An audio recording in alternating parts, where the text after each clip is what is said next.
How goes it all? Welcome back to Patterson Properties. Hopefully, you guys having a great and exceptional day. Don't forget Patterson Properties. We wholesale real estate in the DMV area, Reading, Pennsylvania, Allentown, and Philadelphia areas. So check us out, and we'll be able to go from there. I would love to work with other wholesalers, people who are investors, people who are real estate agents, people who might be in a distressed property situation. Contact us. We'll do our best to help you out. All right. When it comes to being a landlord, like myself, we all have a time in our investing career / lifestyle when basically some of us like to manage our own real estate properties, and some of us, like myself, love to utilize not only just, but definitely not just any fly by night, but definitely a good, trustworthy, professional, and efficient property management company. I've had a bad one, I've had a great one, and I'm sticking with the great one that I have. So when I came across the article today about which was talking about with the title of "Do I really need a property manager?" I said that I definitely need to talk about this because I'm a big fan of a good property management company, not a bad one.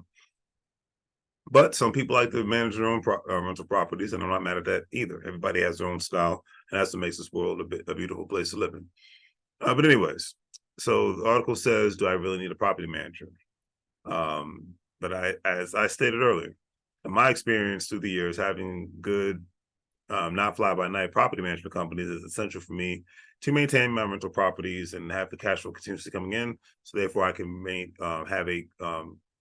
maintain a great atmosphere for the tenants to live in, and then two, be able to pay bills, and then three, be able to buy more rental properties. It's a beautiful thing all at the same time. It's the American way. And hey, I understand that some landlords like having full control of their properties and utilizing their own maintenance crews in order to save money on construction costs. It's a beautiful thing. The article stated that, in fact, the vast majority of rental homes in the United States of America, well over 50%, are self-managed. Like I said, it's good. It's good for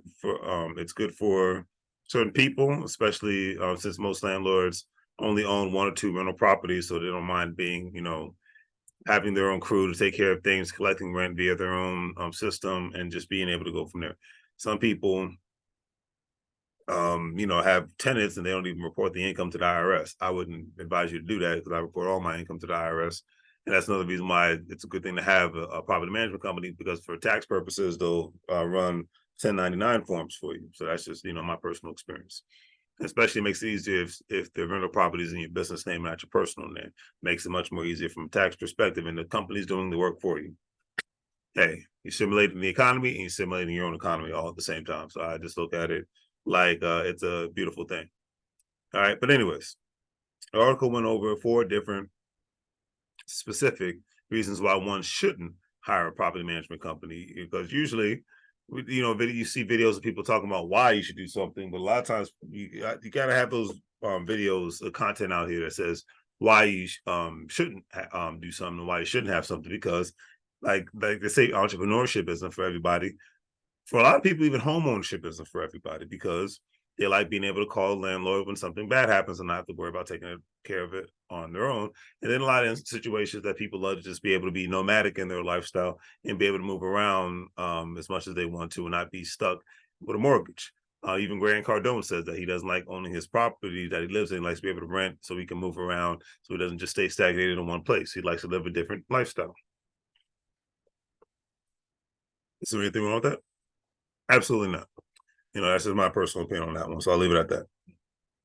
Anyways, um, so number one, the article says business, if you are going to manage a property on your own, you need to treat it like a business. And running any successful business takes time, a lot of time. For example, when you make the market, when the market basically of a home that you have for rent, are you going to be able to respond quickly? If you put the home on the market, are you going to be able to respond quickly to when prospective tenants want to see the property? After that, are you able to give tours of the home? Showing properties can take a long time, and most prospects prefer evenings and weekends. And that just makes sense because obviously people have families, people have jobs, so they're not going to be able to do it during the day. Article says if you have an abundance of time and are not concerned with hours beyond 9 to 5, then you may not need to have a property management manager, because you have the means and the capability. Me myself, I have a job. Like I said, I couldn't agree with that statement more, because I don't have the time nor the energy to do that, and all that great stuff, because I myself have a job. That's why I have a property management company, and I run my side businesses, selling products, wholesaling real estate, making content, having rental properties. So doing coaching and things of that nature. So I don't have the time nor do I want to worry about the properties outside of ensuring that they are efficient and safe places to live for my tenants, current and future tenants. I'll leave it at that. Number 2, running a successful rental business, even one home, takes a commitment. The article says, are you committed to finding the best possible tenant? Can you screen the tenant? And unfortunately, a lot of times people make the mistake of putting people in the property that they know, and therefore, whether it's friends or family, it could be a gift and a curse. A lot of times, it's a curse because people think because they're your friends or your family that they can get away with doing certain things, and i.e., not paying, or i.e., destroying the property because you're your friend. They are your friend or your family. Like a friend of mine has been renting her property to an individual who I don't believe has not paid her rent in like over a year. But the problem is, because she was her friend, the tenant was a friend, this individual she did not end up having a lease with the person. So because of that, unfortunately, there's no legal ramifications, and she never got a property management company, so she didn't have anybody to have her back while she's because she took a job overseas. So it's kind of a sad situation because you didn't have a lease, so you don't have that on your side. Number 1. Number 2, luckily it's in a state where you don't have squatters' rights, because if this was in a place like California or New York, even Washington, D.C., a lot of times tenants get away with much more than what your average everyday tenant is not going to get away with in places like the Carolinas, Texas, Georgia, et cetera, and so forth. But anyways, so that's why I'm all for having a property management company. Thoroughly and correctly, never lease off the good feeling from a prospect. Are you committed to investing in an attorney that can draft a solid lease that will address all the key parts of a tenant-landlord relationship and is in compliance with the state and local ordinances? That's why it's great to have a property management company if you're not privy to doing this on your own, because a lot of people are. A lot of people have been renting rental properties for a long time. They know the ins and outs of it. They have the paperwork. They deal with real estate attorneys on a regular basis, so they know. Article says it's easy to Google a lease, but it takes commitment to ensure that you have a lease that is legitimate and fair and enforceable. I couldn't agree with that statement more. So yeah, you can Google a lease, but even if you want to have your own property management company, I strongly advise you still consult a real estate attorney, especially if you live in a state that is more tenant friendly. I would really advise, if you live in California, if you live in New York, and I love California, so I'm not bagging on it. If you live in Illinois, if you live in Washington, D.C., those are the states that I know off the top of my head. I would advise you to consult a real estate attorney so that they can consult you if you want to manage your own property management company, to ensure that you're doing things in an efficient manner. But if I was in those states, I would have a property management company. But that's just me. Like I said, everybody's different. So I'm not giving out advice. I'm saying, in my position, this is what I'm doing, and I highly advise you doing your own research and seeing what works best for you. But if you're a person who's a real estate agent, if you're a person who's a real estate, seasoned investor, it's different. This article is really for the people that are just getting involved in becoming a landlord, or people that just want to have 1 or 2 properties, and they're not losing too much sleep over them. So everybody's different. All right. Article says you don't want to gamble with your new business. Make sure you're legally squared away, which is smart.